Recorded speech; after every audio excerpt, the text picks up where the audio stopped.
दोस्तों बिहार एसएससी के द्वारा जो है लैब असिस्टेंट यानी लेबोरेटरी असिस्टेंट की बहाली निकाली गई है। आप यहाँ पे देख सकते हैं और मैंने आप लोगों को वीडियो भी बना के बताया था कि कैसे आपको फॉर्म को अप्लाई करना है। 15 मई से लेकर 14 जून तक आप फॉर्म को अप्लाई करेंगे और इसका जो ऑनलाइन एप्लीकेशन अगर आपने पेमेंट जमा कर दिया तो 16 जून तक आप यहाँ पे फॉर्म को सबमिट कर सकते हैं।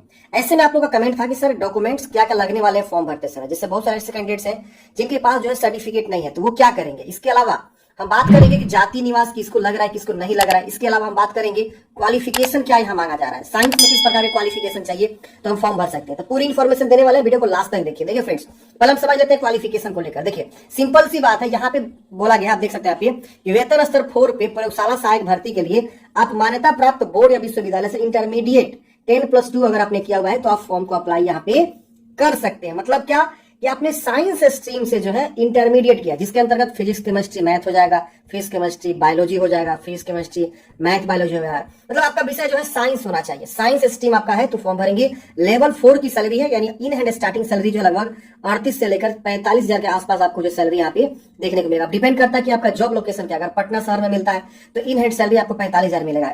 अब जो पीएफ वगैरह मतलब जो कुछ कट जाता है पेंशन वगैरह वो अलग मैं बता रहा हूँ। इन हैंड इतना सैलरी स्टार्टिंग में आपको देखने को मिल सकता है। तो काफी शानदार भर्ती है सैलरी के मामले में भी।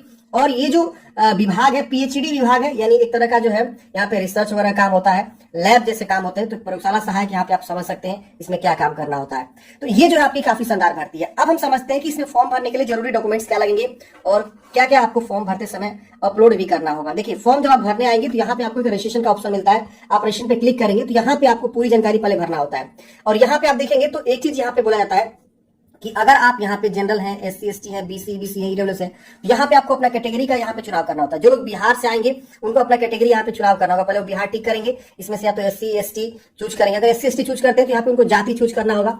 अगर वही है यहाँ पे बीसी बीसी चूज करते हैं तो यहाँ पे उनको जाति तो चूज करना होगा। इसके अलावा यहाँ पे उनको एक चीज बताना होगा कि आप नॉन क्रिमिनल से बिलोंग करते हैं कि नहीं करते हैं। अगर आप नॉन क्रिमिनल से बिलोंग करते हैं तो यहाँ पे उनको यस करना होता है। एनसीएल अगर आप यहाँ पे नो करेंगे ना तो आप एज ए यूआर हो जाएंगे। ध्यान रखिएगा, आपको जो है बीसी बीसी का जो है यहाँ पे जो है बेनिफिट आपको नहीं मिलेगा। तो इसीलिए यहाँ पे आपको यस करना होगा। अगर आप बीसी बीसी से आएंगे तो यहाँ पे आपको क्या करना होगा, यस करना होगा। ध्यान रखिएगा, अगर आप ईडब्ल्यूएस से आएंगे तो ये डिसेबल हो जाएगा और यहाँ पे भी डिसेबल हो जाएगा। आपको आगे फॉर्म भरना है, तो ये इंपोर्टेंट पॉइंट था, आपको समझ लेना है। अब एनसीएल के अंतर्गत कौन आता है, जो कि बीसी बीसी वाले हैं वही लोग क्या होते हैं, एनसीएल के अंतर्गत आते हैं। और इनकी फैमिली इनकम 8 लाख से कम होती है, वो एनसीएल के अंतर्गत यहाँ पे आएंगे। तो ये आप समझ गए। अब हम समझते हैं कि फॉर्म भरने में आपको डॉक्यूमेंटेशन है। देखिए सबसे पहले आपकी बेसिक जानकारी अपना भरेंगे, नाम ये सब आप भरेंगे। इसके अलावा मोबाइल ईमेल ये सब तो बेसिक जानकारी है। आप सब डॉक्यूमेंट्स क्या क्या है देखिए, जब आप फॉर्म भरेंगे तो आगे चल के आपको अपना जो है ना जाति प्रमाण पत्र और डोमिसाइल सर्टिफिकेट, अगर आप बिहार के निवासी यस किए हुए हैं तो आपको सबसे पहले यहाँ पे जो है आपको डोमिसाइल के बारे में जानकारी देना होगा। डोमिसाइल कब आपका इश्यू हुआ है और उसका सर्टिफिकेट नंबर क्या है, किसके द्वारा आपने बनवाया, आरओ,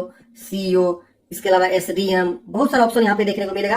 तो आजकल आरओ के द्वारा पूरे बिहार में बनाया जा रहा है। और ये सारे के सारे जो है ना स्टेट लेवल वाला जो है आपका यहाँ पे सर्टिफिकेट होना चाहिए, ना कि सेंट्रल वाला। तो स्टेट लेवल वाला जो है आपको अपना सर्टिफिकेट यहाँ पे देना होगा।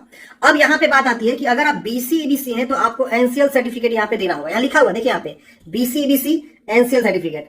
एससी एसटी को अपना जो है कास्ट सर्टिफिकेट और ईडब्ल्यूएस को यहाँ देखिए लिखा हुआ है ईडब्ल्यूएस सर्टिफिकेट। तो यहाँ पे क्या करेंगे, आप अपना जो है अपने अकॉर्डिंग यहाँ पे दे देंगे। अगर आप एससी एसटी हैं तो जाति सर्टिफिकेट का प्रमाण पत्र संख्या, बीसी बीसी है तो अपना बीसी बीसी का प्रमाण पत्र संख्या, एससी एसटी है तो जाति प्रमाण पत्र, ईडब्ल्यूएस है तो ईडब्ल्यूएस। यहाँ पे कब आपने वो सर्टिफिकेट बनवाया ये डेट चूज करेंगे और यहाँ किससे बनवाया ये आपको यहाँ पे चूज कर लेना है। ये डिसेबल हो जाएगा ऑटोमेटिक जैसे आप यहाँ पे चूज करेंगे। तो ये डॉक्यूमेंटेशन आपको यहाँ पे मतलब लगेंगे, ये जानकारी यहाँ पे देना है। अगर आप अदर स्टेट से हैं तो आपको ये सब कोई जानकारी भरना ही नहीं है, ये डिसेबल हो जाएगा। समझ गए, तो ये सब जानकारी आप भरेंगे। इसके बाद यहाँ पे आप नीचे आएंगे तो यहाँ पे आपको जो है एक पहचान पत्र चूज करना है। इसमें Aadhaar card, voter ID card, PAN card कुछ भी हो सकता है। अब जो यहाँ चूज करेंगे वो आगे चल के आपको अपलोड भी करना है, उसका फोटो कॉपी। जैसे देखिए आधार, वोटर, डीएल, पैन, पासपोर्ट कुछ भी आप यहाँ पे मतलब चूज करेंगे। और मान लीजिए हम यहाँ पे वोटर आईडी कार्ड चूज किया तो हम यहाँ क्या लिखेंगे, वोटर आईडी कार्ड की संख्या लिखेंगे और उसको आगे चल के हम अपलोड भी करेंगे। इसके अलावा यहाँ पे उम्मीदवार की पहचान मतलब बॉडी में क्या पहचान है ये आपको बताना होगा। बाकी एड्रेस वगैरह आपको यहाँ पे लिखना है। तो ये मैंने स्क्रीनशॉट आप लोग के लिए लगाया हुआ है ताकि आप लोग आसानी से समझ सके। अब बात आती है फ्रेंड्स, ये सिंपल से स्टेप जब आप रजिस्ट्रेशन कर लेंगे उसके बाद से दूसरे स्टेप में आपको पेमेंट जमा करना होता है। दूसरा स्टेप ही पेमेंट होता है। पेमेंट के बाद आपका तीसरा स्टेप खुल के आता है। आपका देखेंगे यहाँ पे क्वालिफिकेशन। क्वालिफिकेशन में यहाँ पे देखेंगे तो 10th की जानकारी आपको भरनी है।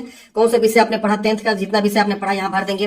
कौन से बोर्ड से पढ़ा, कितना में कितना मार्क्स मिला, परसेंटेज ऑटोमेटिक आ जाएगा। और देखिए यहाँ पे सर्टिफिकेट नंबर और मार्कशीट नंबर यहाँ पे आपको लिखा हुआ है। दोनों में से कोई एक जानकारी भरेंगे, या तो सर्टिफिकेट नंबर वाली जानकारी भरिए या तो मार्कशीट वाला जानकारी भरिए। और यहाँ पे कब आपने उत्तीर्ण किया हुआ है वो भरिए। अगर आप मार्कशीट से जानकारी भर रहे हैं तो मार्कशीट का यहाँ पे तिथि चूज करेंगे। अगर आप सर्टिफिकेट से भर रहे हैं तो सर्टिफिकेट। देखिए 10th हो या 12th हो, 1 साल के बाद जो है सर्टिफिकेट आता है, जो ओरिजिनल सर्टिफिकेट होता है। और 1 साल बाद अगर आपका नहीं हुआ है तो आप प्रोविजनल मार्कशीट के द्वारा जो है, जब आप कॉलेज में जाते हैं अपना मार्कशीट वगैरह लेने, तो प्रोविजनल मार्कशीट भी आपको मिलता है, सॉरी प्रोविजनल सर्टिफिकेट उस पर लिखा रहता है औपबंधिक प्रमाण पत्र, जिसको अंग्रेजी में प्रोविजनल सर्टिफिकेट बोलते हैं। तो उसकी भी जानकारी आप यहाँ पे दे सकते हैं। यहाँ पे भी आप देखेंगे तो 10+2 यहाँ पे साइंस आएगा, आप चूज करेंगे, यहाँ पे सभी विषय का नाम लिखेंगे, यहाँ बोर्ड का नाम लिखेंगे, कितना में कितना मार्क्स मिला हुआ है, परसेंटेज ये सब भर देंगे। और यहाँ पे वही चीजें, या तो मार्कशीट की जानकारी भरिए या तो आप सर्टिफिकेट की जानकारी भरिए, कोई एक ही जानकारी भरना है। तो सबके पास मार्कशीट होता है, तो आप मार्कशीट की जानकारी क्या करेंगे, यहाँ पे भर देंगे, ठीक है ना, उसका जारी हुआ और उसका सर्टिफिकेट नंबर क्या है। जो लोग अभी 2025 में पास आउट हुए वो यहाँ पे फॉर्म नहीं भर पाएंगे, क्योंकि यहाँ पे उनके पास मार्कशीट अभी मिला ही नहीं है, समझ रहे ना। तो ये ध्यान दीजिएगा। अब अगला स्टेप आता है फ्रेंड्स यहाँ पे फोटो सिग्नेचर अपलोड करने के लिए। एजुकेशनल क्वालिफिकेशन भरने के बाद से आप आएंगे फोटो सिग्नेचर में देखेंगे तो आपको यहाँ पे 20 से 50 के भी 1 मंथ से ज्यादा ओल्ड नहीं होना चाहिए, और आपको फोटो यहाँ चूज करके अपलोड करना है। फिर यहाँ पे आपको इंग्लिश सिग्नेचर और यहाँ पे आपको हिंदी सिग्नेचर अपलोड करना है। इस सब का फाइल साइज जो है 10 से लेकर 20 KB के बीच आपका होना चाहिए, फोटो सिग्नेचर का, सॉरी सिग्नेचर हिंदी और अंग्रेजी का। तो ये दोनों में आपको हस्ताक्षर करना है। इसके बाद से अगला जो स्टेप आता है फ्रेंड्स, ये आपका जो लाइव फोटो आता है। देखिए चौथा स्टेप फोटो सिग्नेचर होता है, उसमें से लाइव फोटो आप जो है अपने वेबकैम से, अगर आप मोबाइल से फॉर्म भर रहे हैं तो मोबाइल से भी आप खींच सकते हैं, और आप आसानी से जो है लाइव फोटोग्राफ को अटैच करेंगे। इसके बाद आता है डॉक्यूमेंट्स अपलोड करना। आपका जो है ये छठा स्टेप आता है सर्टिफिकेट अपलोड करना। तो यहाँ पे आपको 10th क्लास का पासिंग सर्टिफिकेट आपको यहाँ पे अपलोड करना है। बहुत सारे लोग बोलेंगे कि पासिंग सर्टिफिकेट क्या होता है, तो वही मैं बताया फ्रेंड्स, जब आप 10वीं पास होते हैं ना तो उसके 1 साल बाद आपके कॉलेज में जो है पासिंग सर्टिफिकेट आता है। अगर आपके पास नहीं है तो यहाँ पे अपना प्रोविजनल सर्टिफिकेट भी अपलोड कर सकते हैं। जब आप मार्कशीट लेने जाते हैं उसी समय प्रोविजनल भी मिलता है। इसकी वजह से 12वीं क्लास का यहाँ पे आपको मार्कशीट अपलोड करना है, और यहाँ पे 12वीं क्लास का सर्टिफिकेट भी अपलोड करना है। अब सर्टिफिकेट आपके पास नहीं है तो मैं अगेन बोल रहा हूँ, प्रोविजनल सर्टिफिकेट क्या करेंगे आप, तो यहाँ पे अपलोड कर देंगे। यहाँ पे जो आपने आईडी प्रूफ दिया, जैसे पेन, वोटर आईडी कार्ड, उसका यहाँ पे क्या करेंगे, अपलोड करेंगे। और अगर आप बिहार से बिलोंग करते हैं तो आपको यहाँ पे जो है अपना डोमिसाइल बताना, मतलब अपलोड करना है। और अगर आप SC/ST आते हैं तो कास्ट सर्टिफिकेट, अगर आप BC/BC से फॉर्म भरेंगे ना तो यहाँ पे BC/BC का NCL बोलेगा अपलोड करने के लिए। मैं यहाँ पे SC/ST से फॉर्म भरा था, इसलिए मेरा SC/ST का सर्टिफिकेट शो कर रहा है। और ये सब जो है PDF में आपको अपलोड करनी है, और ध्यान है 50 से लेकर 1 MB के बीच आपका होना चाहिए। तो ये सब डॉक्यूमेंटेशन आपको क्या करना है फ्रेंड्स, यहाँ पे अपलोड करना है। जिनके पास नहीं है पासिंग सर्टिफिकेट, वो अपना जो है प्रोविजनल सर्टिफिकेट क्या करेगा, यहाँ पे अपलोड कर देगा।